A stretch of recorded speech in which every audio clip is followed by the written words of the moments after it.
Joining का जो कार्यक्रम है इसमें आए हुए हमारे सारे जितने भी मीडिया के साथी हैं इनका हम वेलकम करते हैं, स्वागत करते हैं।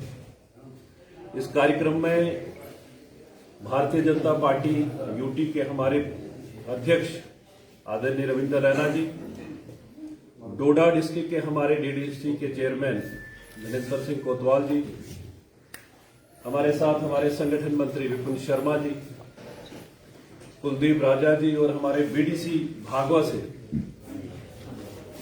और जितने भी डोडा से आए हुए हमारे यहाँ अलग अलग पार्टियों से, कांग्रेस, एनसी और पीडीपी से बहुत सारे कार्यकर्ता आज भारतीय जनता पार्टी यहाँ पे ज्वाइन कर रहे हैं। मैं अध्यक्ष जी से निवेदन करूंगा कि इनका मैं नाम लूं और ये इनको पार्टी का पटका पहना के इनका भारतीय जनता पार्टी में स्वागत करें।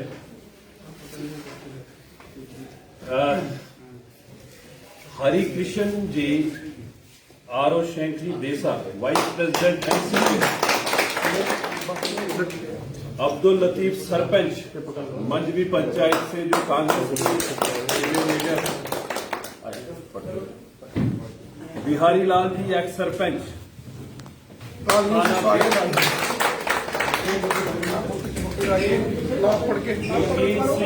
वकील सिंह जी जो एमसी के वहां लीडर देसा इलाके से, बशीर अहमद चौधरी ये पेंच हैं वार्ड नंबर 7 मंजवी पंचायत कांग्रेस से थे, अब्दुल लतीफ गुजर पेंच हैं एनसी से थे, मुश्ताक अहमद भट्ट वार्ड पेंच वहां गांधी पंचायत से एनसी के, चौधरी मुश्ताक अहमद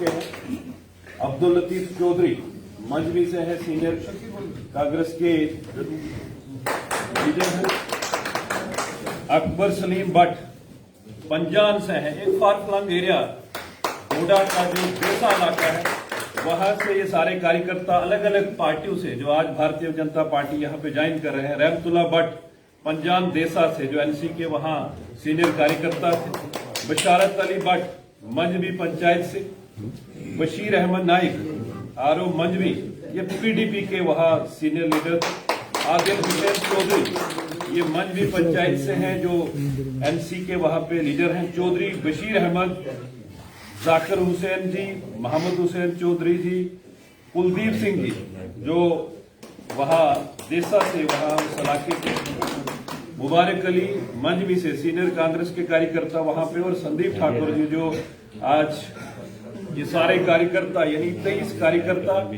जो कांग्रेस, एनसी और पीडीपी के, जिनमें सरपंच साहब हमारे बीच में यहाँ पे हैं, एक्स सरपंच साहब हैं, हमारे सीनियर जो कांग्रेस की और एनसी पार्टी के कार्यकर्ता थे वो आज भारतीय जनता पार्टी ज्वाइन कर रहे हैं। मैं इन सबका वेलकम करता हूं, स्वागत करता हूं और ये विश्वास रखता हूं कि इनके आने से भारतीय जनता पार्टी डोडा में और मजबूत होगी और सशक्त होगी। मैं अध्यक्ष जी से निवेदन करूंगा कि इनको पार्टी का पटका पहना के इनका स्वागत किया जाए।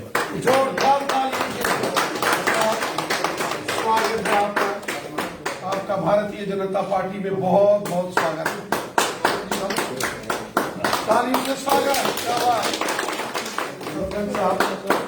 आपको बहुत बहुत मुबारकबाद सरपंच साहब, शाबाश, बहुत मुबारक है आपको।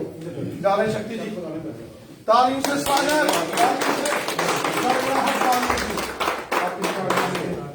मुश्ताक अहमद साहब आपको बहुत बहुत मुबारकबाद है।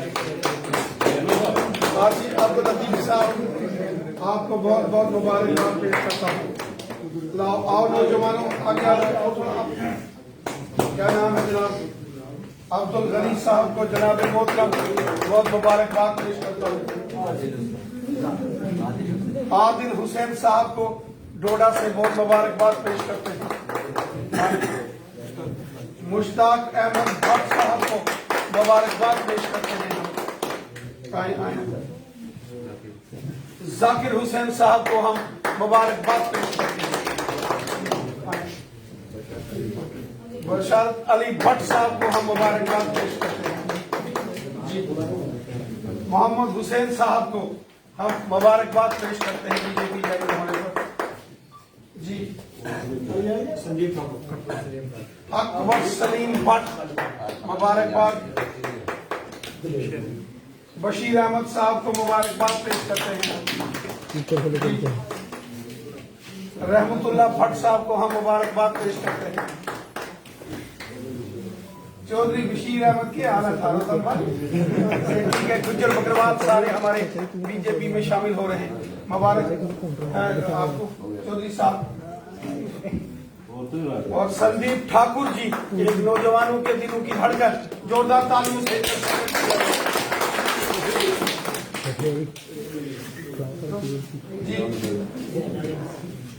सरपंच साहब मुबारकबाद पेश करते हैं आप सरपंच साहब को। वकील सिंह जी जरा मास्क नीचे उतारें। वकील सिंह साहब को जोरदार तालियों से स्वागत किया जाएगा। कुलदीप सिंह ठाकुर, बहुत बहुत मुबारक है ठाकुर जी आपको। आओ मुबारक अली, इनको मैं मुबारकबाद पेश करता हूँ। मुबारक अली साहब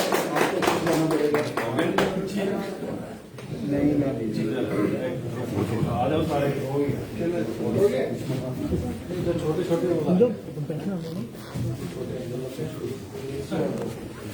भारतीय जनता पार्टी जिंदाबाद। भारतीय जनता पार्टी जिंदाबाद। भारतीय जनता पार्टी जिंदाबाद। मोदी साहब जिंदाबाद। मोदी साहब जिंदाबाद। मोदी साहब जिंदाबाद। आजाद हिंदुस्तान जिंदाबाद। आजाद हिंदुस्तान जिंदाबाद। आजाद हिंदुस्तान जिंदाबाद।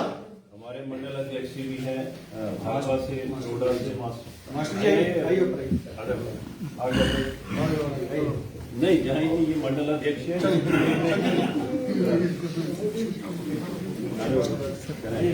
साथियों,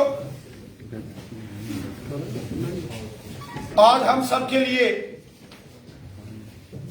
बड़ी खुशी का दिन है कि दूर दराज के जिला डोडा से आज बड़ी तादाद में नौजवानों ने और सियासत के अंदर एक बड़ा सियासी कद रखने वाले ऐसे नेता जो इससे पहले नेशनल कॉन्फ्रेंस कांग्रेस और पीडीपी जैसी जमातों में थे, आज उन्होंने उन सभी पार्टियों को अलविदा कहते हुए आज भारतीय जनता पार्टी का दामन थामा है। मैं सभी कार्यकर्ताओं को दिल की अमीन तरीन गहराइयों से आपको मुबारकबाद पेश करता हूं। मैं भारतीय जनता पार्टी में शामिल हुए इन सभी कार्यकर्ताओं को, नौजवानों को और जितने भी सियासी कद्दावर शख्सियतें हैं, इनका भारतीय जनता पार्टी में वेलकम करता हूं और साथ ही साथ उम्मीद करता हूं कि इनके आने से जिला डोडा में श्रीमान शक्तिराज परिहार जी, वहां के डीडीसी के चेयरपर्सन कौशल कोतवाल साहब, हमारे वहां के जो कार्यकर्ता हैं जो दिन रात पार्टी की मजबूती को लेकर, संगठन विस्तार को लेकर कार्य कर रहे हैं, इन्हें और ताकत मिलेगी। साथियों, आज पूरे जम्मू कश्मीर में कोने कोने में, वो गांव हो या शहर हो, पहाड़ हो या मैदान हो, हिंदू हो, मुसलमान हो, सिख हो, ईसाई हो, जम्मू रीजन के हो या वादिये कश्मीर से हो, आज हर एक बच्चा बच्चा, नौजवान, बुजुर्ग, माताएं, बहनें, आज सब भारतीय जनता पार्टी में शामिल हो रहे हैं। जिस प्रकार हमारे देश के माननीय प्रधानमंत्री मोदी साहब ने गरीबों, मजदूरों, किसानों, दलित, शोषित, पिछड़े, हिंदू, मुस्लिम, सिख, ईसाई, गुज्जर, बकरवाल, पहाड़ी समाज के हर वर्ग की भलाई का काम किया है, सबका साथ, सबका विकास और सबका विश्वास, इस मिशन के साथ जो मोदी साहब ने काम किया है, ये उसी का परिणाम है कि दूर दराज के डोडा जिले के ग्रामीण एरिया से, दूर दराज के एरिया से वाबस्ता वहां के हमारे नौजवान भाई, जिसमें अधिकांश हमारे मुसलमान भाई हैं, डोडा जिले के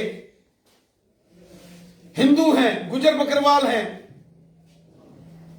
ये सब नेशनल कॉन्फ्रेंस कांग्रेस और पीडीपी जैसी जमातों को अलविदा कह के श्रीमान शक्तिराज परिहार जी के नेतृत्व में आज भारतीय जनता पार्टी में शामिल हुए हैं।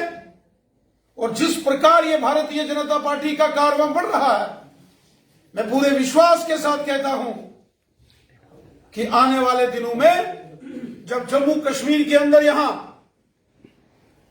असेंबली के चुनाव होने वाले हैं और जिस तरीके से हर रोज एक कारवां, बड़ी तादाद में लोग भारतीय जनता पार्टी में शामिल हो रहे हैं, मुझे पूरा विश्वास है कि जम्मू कश्मीर के अंदर जब यहां असेंबली के इलेक्शंस होंगे, जबरदस्त जीत के साथ, प्रचंड बहुमत के साथ जम्मू कश्मीर में भारतीय जनता पार्टी की सरकार बनेगी और जम्मू कश्मीर का अगला मुख्यमंत्री भारतीय जनता पार्टी का होगा। मैं एक बार फिर आज भारतीय जनता पार्टी में शामिल हुए सभी कार्यकर्ताओं को, जो नेशनल कॉन्फ्रेंस कांग्रेस और पीडीपी को छोड़कर उन पार्टियों को अलविदा कह के आज बीजेपी में शामिल हुए हैं, मैं इनको मुबारकबाद पेश करता हूं।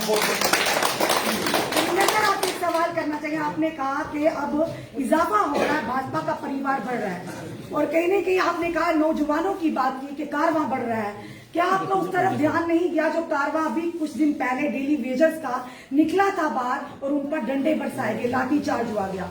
बॉर्डर बटालियन ने आप पर विश्वास किया, अभी तक उनका कोई भी मसला हल नहीं हुआ।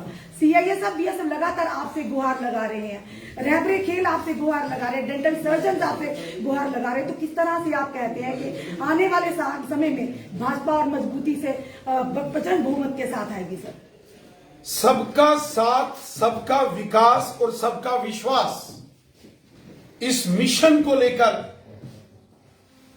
हमारे माननीय प्रधानमंत्री मोदी साहब जिस तरीके से काम कर रहे हैं, गरीब, मजदूर, किसान, शहर के, गांव के, हिंदू, मुस्लिम, सिख, ईसाई, महिला, पुरुष, बच्चे, नौजवान, बुजुर्ग, समाज के हर वर्ग की चिंता मोदी साहब की सरकार, बीजेपी की सरकार कर रही है। मुश्किल से मुश्किल तरीन हालात में भी मोदी साहब ने लोगों की भलाई, आम जनमानस की भलाई के कार्य किए हैं, जिसका जिक्र आपने यहां किया है डेली वेजेस का, पर लाठीचार्ज। सर, क्या कहेंगे उसके बारे में? जिसका जिक्र आपने किया, मैंने भी देखा जो हमारे डेली वेजर्स, हमारे भाई बहन, आपको याद होगा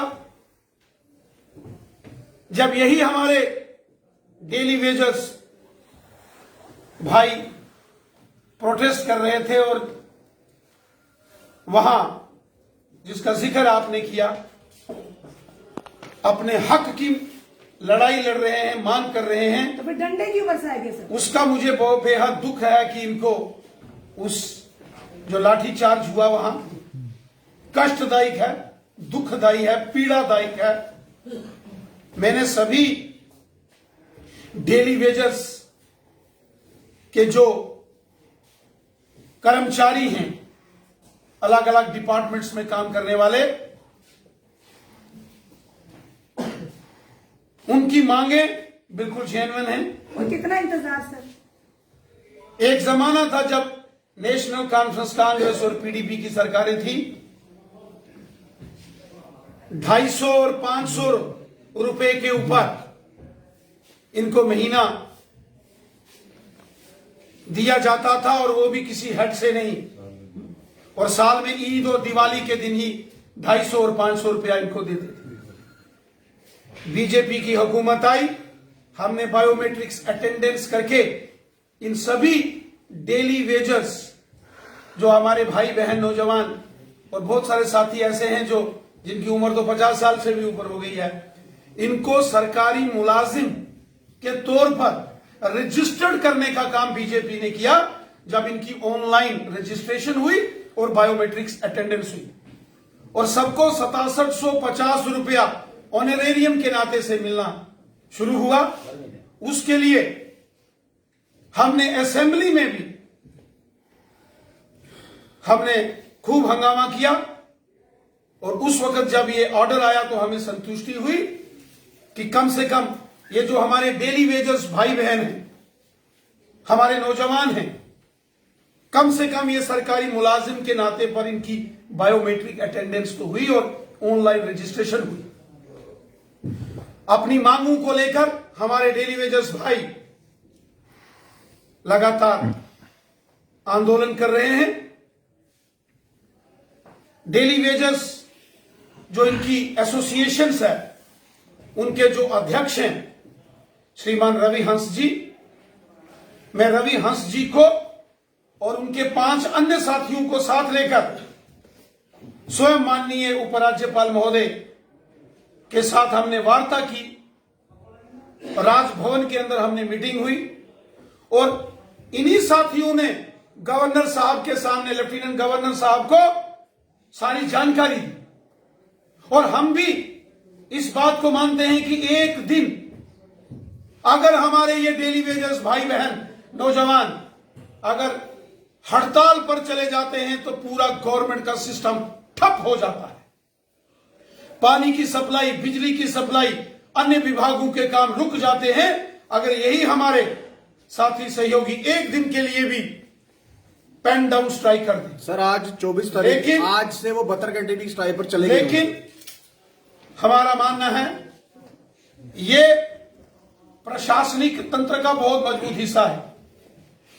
जो SRO 520 है उस प्रक्रिया को आगे बढ़ाया जाए, सर मिनिमम वेजेस और minimum wages, central minimum wages act क्योंकि बाकी लागू किए जाए। सर मैंने माननीय उपराज्यपाल महोदय श्रीमान मनोज सिन्हा साहब से ये जब सारे विषय टेकअप किए, उन्होंने बड़ी गंभीरता के साथ हमारे सभी सहयोगी साथियों की बातें सुनी।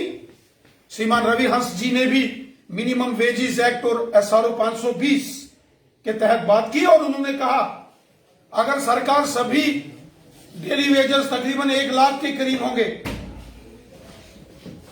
विद 1 स्ट्रोक अगर सबको रेगुलराइज या कोई पॉलिसी नहीं हो सकती तो फेज मैनर में एक ऐसी पॉलिसी बनाई जाए। और हम सहमत हैं जो श्रीमान रवि हंस जी ने और उनकी सारी टीम ने जो विषय लिया है। मैं एक बार पुनः माननीय उपराज्यपाल महोदय जी से निवेदन करता हूं कि इन सभी जो नौजवान हैं इनके मामले हल किए जाएं। बटालियन का प्रश्न है, उन्होंने ही हमें कहा था जब भी आपसे मुलाकात होगी या प्रेस वार्ता होगी सवाल जरूर पूछे कि उन पर भी लाठीचार्ज किया गया जब वो अपनी मांग को लेकर सड़कों पर उतरे थे।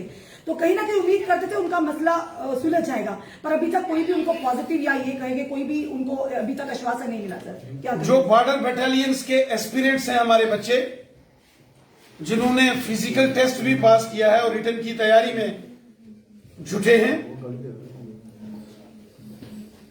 पिछले दिनों उनकी मुलाकात अलग अलग वरिष्ठ अधिकारियों से हुई है। उनका विषय हमने माननीय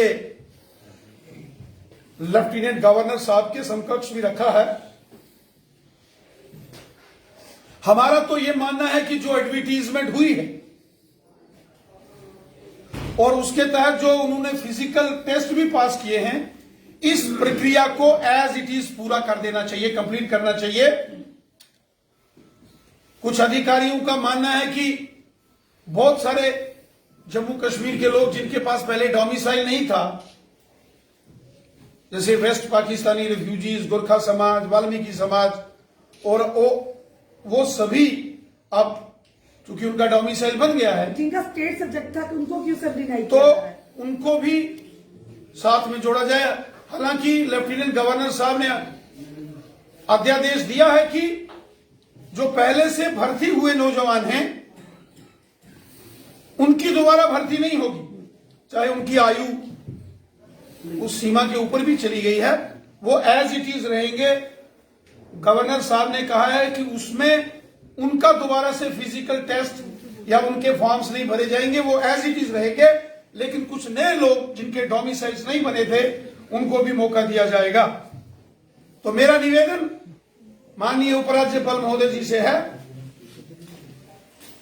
कि ठीक है, अधिक से अधिक नौजवानों को नौकरियां मिलनी चाहिए, हम इसके पक्षधर हैं और हम चाहते हैं कि हमारे नौजवान काम करें, उनको रिक्रूटमेंट हो, नौकरियां मिले। तो हमारा ये निवेदन है कि ये जो पहले की एडवर्टीजमेंट हुई है उसको पूरा करके अलग से अगर जो डोमिसाइल्स वाले ये जो सेक्शन ऑफ सोसाइटीज हैं, पश्चिम पाकिस्तान के जो विस्थापित रिफ्यूजियों के बच्चे हैं, वाल्मीकि समाज के, गोरखा समाज के, उनको भी अधिकार मिले। हम केंद्र में बात करके उनके लिए विशेष एक भर्ती अभियान चलाए, ऐसा हमारा आखिरी सवाल करें। Thank you. श्रीमान मुश्ताक बुखारी साहब मेरे बहुत पुराने और अच्छे दोस्त हैं। हमने कई सालों तक सामाजिक तौर पर काम किया है। श्रीमान मुश्ताक बुखारी साहब पहाड़ी कबीले के एक बहुत बड़े कद्दावर नेता हैं और मुझे विश्वास है कि जिस प्रकार 15 अगस्त 2019 को लाल किले की प्राचीर से हमारे देश के माननीय प्रधानमंत्री मोदी साहब ने और फिर 24 अक्टूबर 2021 को जम्मू के जेडीए ग्राउंड से माननीय गृह मंत्री अमित शाह साहब ने पहाड़ी कबीले के बहन भाइयों का जिक्र किया और कहा कि उनकी समस्याओं का समाधान होगा। यकीनन मोदी साहब सबका साथ, सबका विकास और सबका विश्वास, साथ मिलता तो 50% इस मिशन के साथ मोदी साहब काम करते हैं। 12 लाख हमने पहले, पहाड़ी वोट है, इससे पहले हमने जम्मू कश्मीर के अंदर जो गुजर बकरवाल समुदाय के हमारे भाई बहन हैं, गद्दी सीपी जो एसटी समुदाय के लोग हैं, उनको उनके हक दिए। जो पिछले 70 साल नेशनल कॉन्फ्रेंस कांग्रेस और पीडीपी ने यहां गुज्जर बकरवालों को, गद्दी और सीपियों का कत्ल किया, उनके बच्चों की नौकरियां खाई, इंटर डिस्ट्रिक्ट रिक्रूटमेंट बैन किया, कोई पॉलिटिकल रिजर्वेशन यहां एनसी कांग्रेस पीडीपी ने यहां लागू नहीं होने दी, और forest rights act NC Congress PDP ने 370 की आड़ में रोक के रखा था। आज मोदी साहब ने यहां गुज्जर बकरवाल, गद्दी और सिप्पी कम्युनिटी के भाई बहनों को अधिकार दिए हैं। उसी प्रकार मुझे विश्वास है कि पहाड़ी कबीले को भी उनका हक मिलेगा। 50 अब की बार 50।